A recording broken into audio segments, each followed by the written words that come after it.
भाजपाचे केंद्रीय शिक्षण मंत्री धर्मेंद्र प्रधान यांनी आपल्या पदाचा राजीनामा द्यावा या मागणीसाठी प्रसिद्ध शास्त्रज्ञ व सामाजिक कार्यकर्ते सोनम वांगचुक यांनी नवी दिल्ली येथील जंतर मंतर येथे गेल्या 19 दिवसांपासून अन्नत्याग आंदोलन सुरू केले आहे। या आंदोलनाला समर्थन व नैतिक पाठिंबा व्यक्त करण्यासाठी भारताचा लोकशाहीवादी युवा महासंघ DYFI सोलापूर जिल्ह्याच्या वतीने 17 जुलै रोजी सकाळी 10 वाजल्यापासून जिल्हाधिकारी कार्यालयासमोरील पूनम गेट जिल्हा परिषद परिसर येथे 24 तासांचे एक दिवसीय अन्नत्याग उपोषण सुरू करण्यात आले आहे। हे आंदोलन DYFIचे जिल्हाध्यक्ष विक्रम कलबुर्गी व राज्य सचिव दत्ता चव्हाण यांच्या नेतृत्वाखाली सुरू झाले। या प्रसंगी संघटनेचे जिल्हा सचिव ॲडव्होकेट अनिल वासम यांनी सांगितले की सोनम वांगचुक यांच्या न्याय्य आंदोलनाची केंद्र सरकारने तात्काळ दखल घ्यावी आणि केंद्रीय शिक्षण मंत्री धर्मेंद्र प्रधान यांनी नैतिक जबाबदारी स्वीकारून आपल्या पदाचा राजीनामा द्यावा। 24 तासांच्या आत प्रशासनाने या मागणीची दखल घेतली नाही तर हे आंदोलन अखंडित स्वरूपात सुरू ठेवण्यात येईल।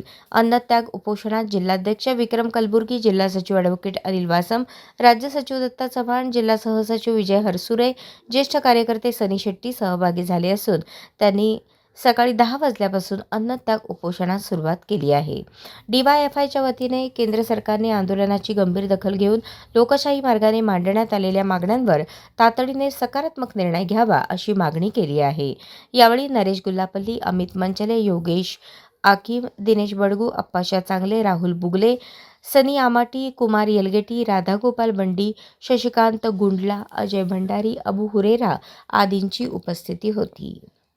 सोनम वांगचुक यांनी धर्मेंद्र प्रधान यांनी राजीनामा दिला पाहिजे ही मागणी घेऊन हे अन्नत्याग उपोषण करतायत आणि त्यांच्या उपोषणाच्या समर्थनार्थ आज आम्ही सोलापूर जिल्हा समितीच्या वतीनं 5 जण एक दिवसीय 24 तासांचा लाक्षणिक अन्नत्याग उपोषणाने आज सुरुवात केली सकाळी 10 वाजता। आमची प्रमुख मागणी आहे, ज्या मागणीसाठी आज धर्मेंद्र प्रधानच्या राजीनाम्यासाठी सोनम वांगचुक यांनी आपलं बलिदान देण्यासाठी, आत्माहुती देण्यासाठी त्या जंतर मंतरवरती थांबलेले आहेत, परंतु सरकार त्यांच्याकडे जात नाही। अत्यंत लाजिरवाणी गोष्ट आहे।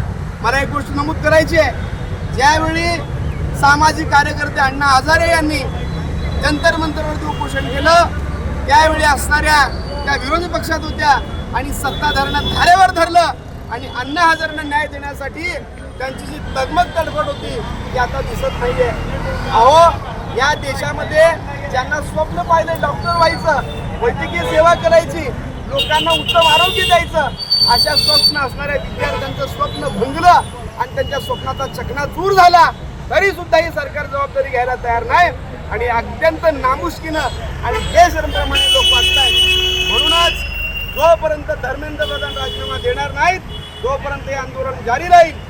आम्ही देखील सोलापूरच्या प्रशासनाला हेच सांगतोय, आमचं 1 दिवसाचं लाक्षणिक उपोषण आहे। उद्या सकाळी 10 वाजेपर्यंत सरकारने आणि प्रशासनाने आमच्याकडे काहीतरी सकारात्मक जर त्यांनी काही पत्र दिलं तर आम्ही आंदोलन मागे घेऊ, नसेल तरी आंदोलन पुढे जारी राहील असं या ठिकाणी सांगतो। अशाच नवनवीन अपडेटसाठी जनता राज्य न्यूज चॅनलला सबस्क्राईब करा, लाईक करा आणि शेअर करायला विसरू नका।